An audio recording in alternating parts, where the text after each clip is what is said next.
A ship on its way to the North Pole is stuck on thick ice. The men are trying to break it. The captain is told that the workers are tired, but he insists that they will reach their destination no matter what. Later in the evening, they notice a fire from far ahead and instantly run to check. They find blood and a burning tent. A little further is a man lying injured. They attend to him and see one of his legs is prosthetic. Soon enough, they hear a growling from ahead. They instantly rush back to the ship with the man. He is taken in, and a huge monster-like creature is seen heading towards them. They prepare their guns and shoot. The monster falls but rises again and continues walking. More shots are fired, but nothing happens. He gets closer and brutally finishes off anyone who comes before him. Eventually, he rises to the deck and orders them to bring the injured man to him. Further attacks are made, but once again, he finishes them off swiftly. Someone gets in a room and brings out a machine gun. They fire, and the monster falls off the ship, but he is still not dead.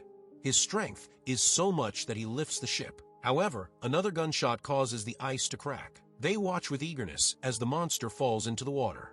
Later, the captain attends to the wounded man. His name is Victor Frankenstein. He says that the monster will come back and make them promise they will give him away. The captain asks what sort of creature that is. Victor replies that it is someone he created. The next morning, Victor is better than before and tells the captain his story.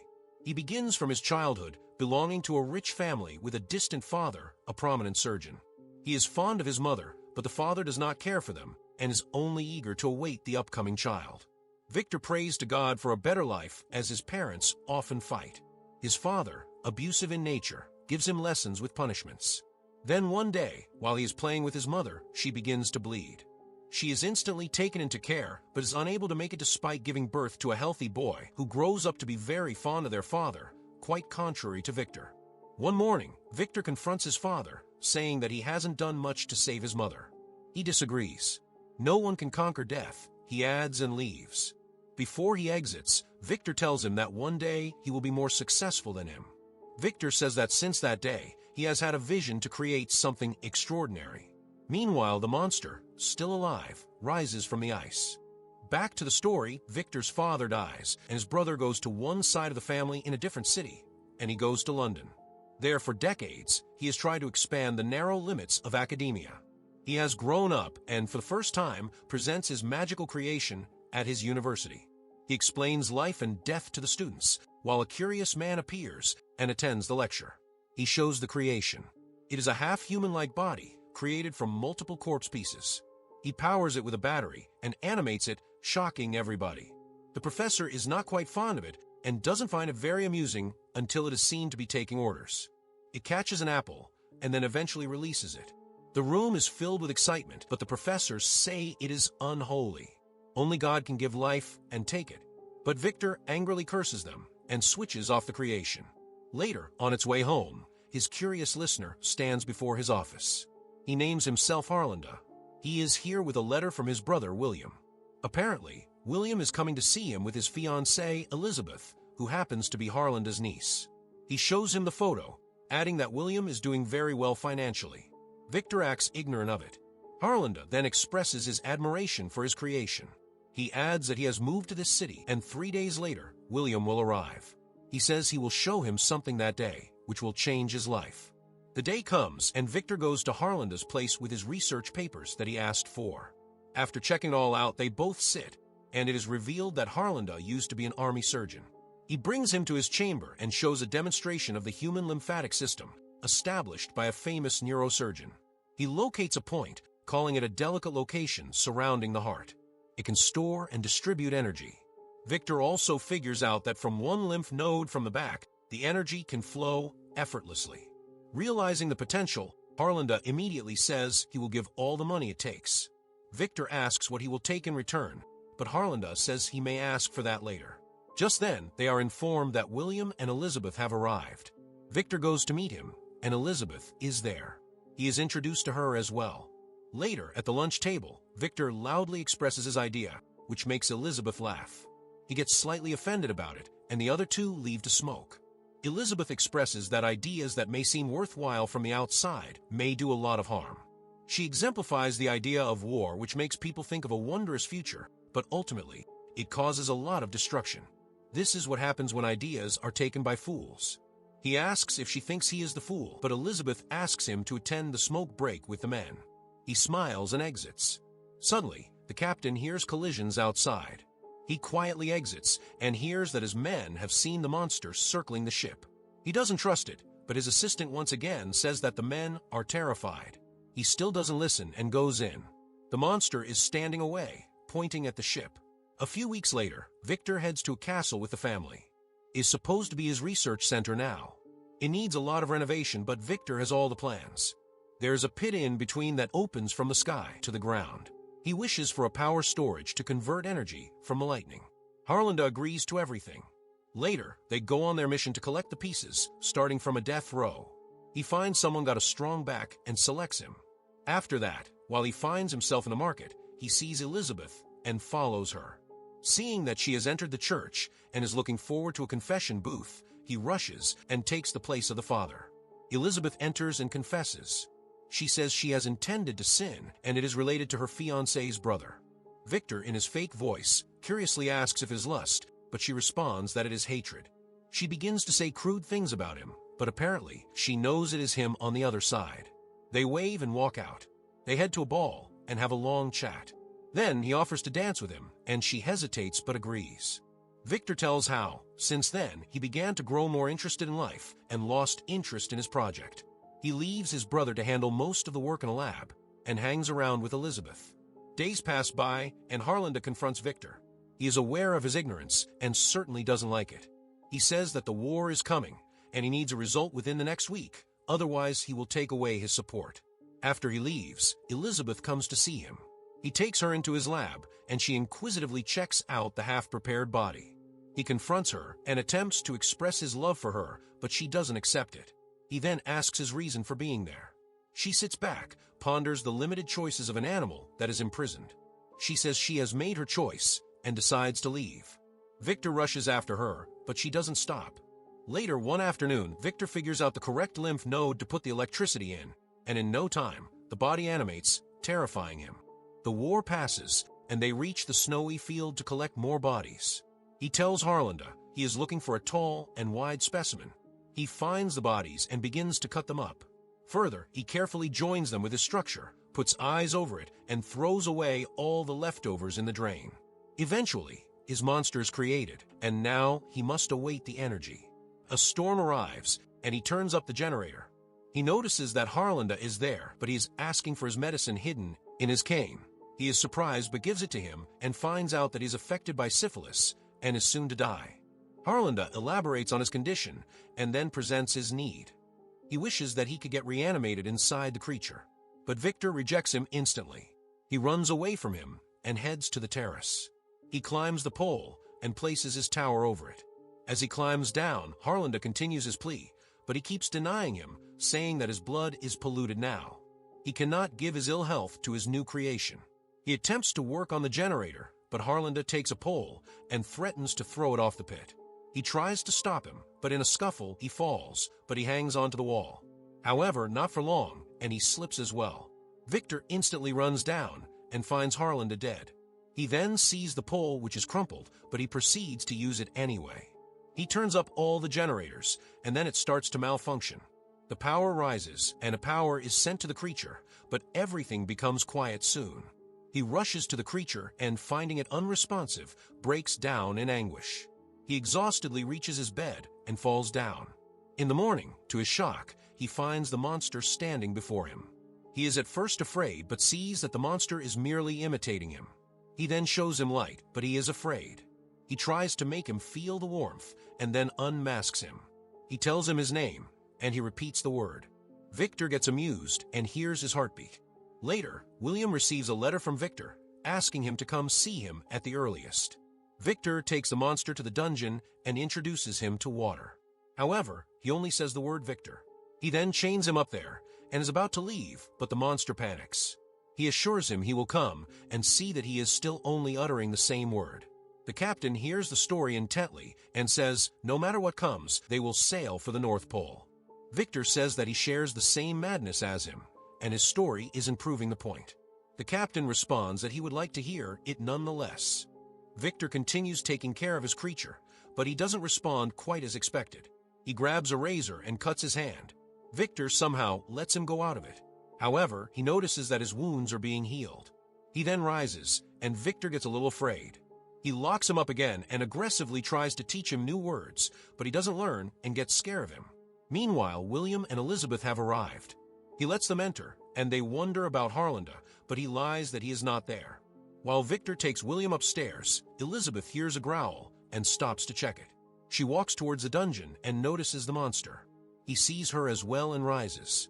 They both head towards each other in novelty. They both touch one another. He pulls her in, curiously checks out her face, and then her hands under the gloves. She also eagerly studies his body, and among his wounds comes blood. Victor is eager to show him his inventions, while William presents him with his wedding card. Just then, Elizabeth enters and queries about the monster. They all head downstairs, and Victor explains to them. He says that all his wounds are healing, and he is exquisite, but the creature is in anguish. Elizabeth asks the reason for him to be chained, and Victor says he doesn't trust him because his invention was not quite planned. Elizabeth reaches him, who is playing before the drain. He hands her the glove he took. William asks if it is intelligent as Victor jealously looks at the sprouting connection between them. That night, as they sleep, Elizabeth comes down to meet with the creature. He gives her a leaf, and she heartily accepts it. She tells him his name and asks if he can say it. He takes his hand on her throat to explain how it makes the sound. She then leaves, and the monster mumbles her name. As she goes out, Victor, waiting there, tells her that she shouldn't go so very near it. She tells him that it is not it, rather him. He says that it can only murmur one word, and it is never a faulty experiment. Elizabeth says he needs understanding, and she saw pain in his eyes. Victor then asks her about his pain, how she rejected him, but she responds that it is merely an illusion to him, for he has no heart. Victor enters the dungeon and asks the monster if his heart is so pure. He takes a pole and asks him to stand up. He ties him to a place and then beats him. He wants to see pain in him, and then, with more beating, he rises up. He takes the pole, breaks it, and screams at him. In terror, Victor runs away. The next morning, Victor meets with William and says that his experiment has failed. He takes him to Harlinda's body and says that the monster has done it. He says that the creature is very dangerous and he must take Elizabeth away as soon as possible. Elizabeth suspects something is wrong, but she has to leave anyway. After they leave, Victor begins to pour gas all over the castle to burn him alive. On their way, Elizabeth says that they must turn back the cart because there must be something wrong. He asks him to say one more word other than Victor, and he might change his mind, but he says Victor again. He proceeds with his work, and then he speaks the name of Elizabeth. Victor looks back in envy and eventually sets the castle on fire.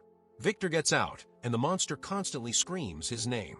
Victor has a change of heart, and then he runs to the house, but opening the door, the gust of fire throws him away, causing him to lose his leg. The castle is being destroyed, and the couple, having come back, witness that. The captain suddenly hears more collisions outside. This time, he is not worried and opens the door, only to find the monster grabbing him away. He is about to kill him, but Victor stops him, saying he is there.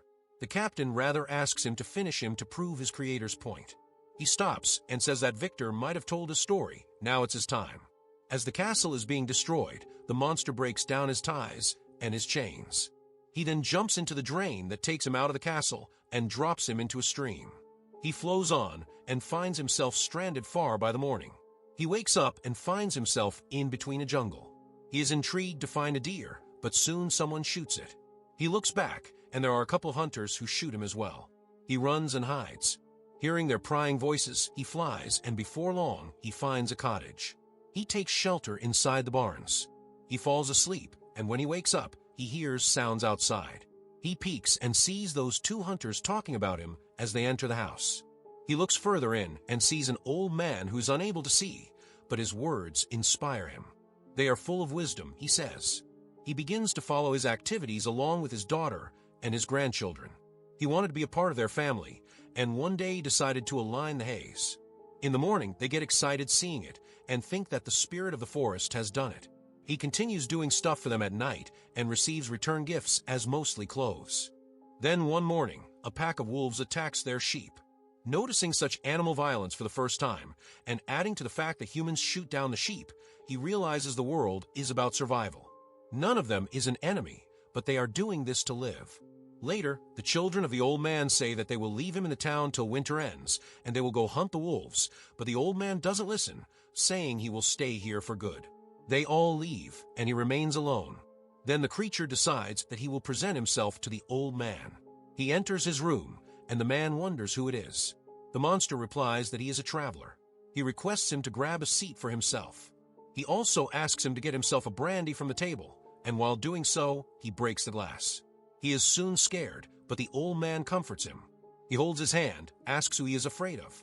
Everyone, the monster replies. The old man soon realizes that he is the person who is secretly helping them.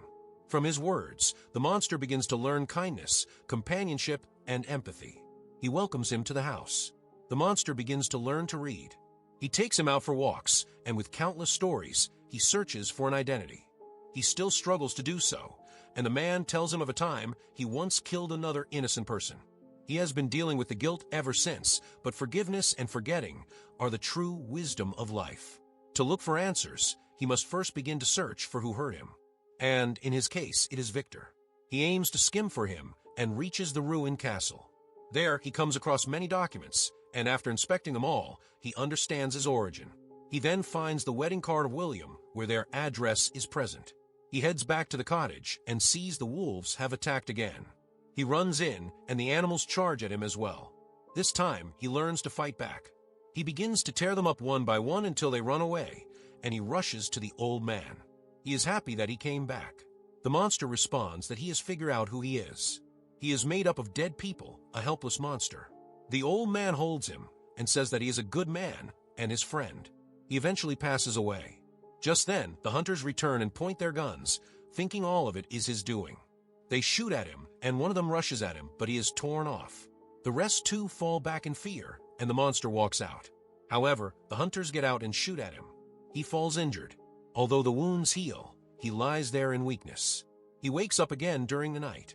He wishes he were dead, and is angry at his creator for taking that piece away from him as well. Victor wakes up from a nightmare in William's house. He uses a prosthetic leg now. William says that he inquired a lot about the castle explosions, and most of them think it is an accident. During the night of the wedding, the monster had reached there. Victor goes to Elizabeth's room to congratulate her, but she responds that it is not his honest words, and as always, he remains pretentious.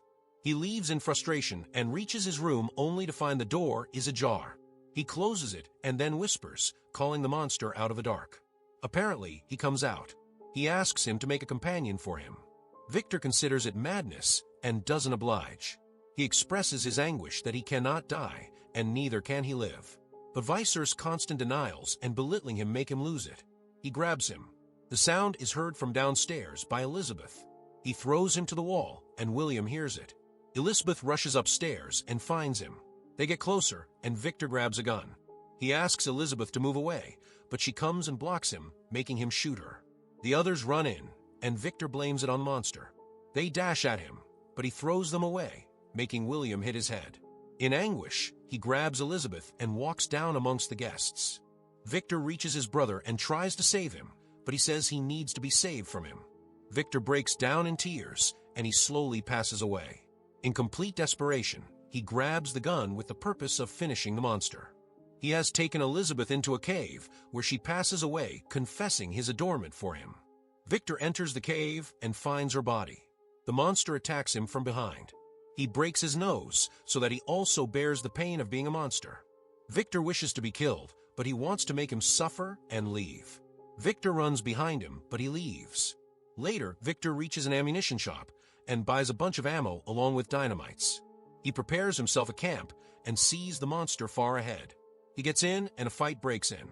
Victor has no match for his powers, and the monster himself asks him to blow up the dynamite. He fires it and asks him to run. Victor runs and it blows off, but the monster, as expectedly, is still alive. The shipmen then see the fire and rescue Victor. Victor confesses his pain, adding that it is never going to end for him. Victor holds his hand and finally says that he is sorry and asks for forgiveness, calling him his son. He is about to pass away and asks him to live, sharing a tinge of hope even in the face of misery. He is gone, and the monster eventually kisses him. He walks out, and the captain makes way. He gets down and pushes the ship into the water. The captain declares that they are going to head back home now, and everybody cheers. The ship moves on, and the monster continues walking towards the horizon. You were watching the recap of the 2025 movie Frankenstein. Stay subscribed to the channel, and if you have liked this video, until the next upload, you may enjoy this.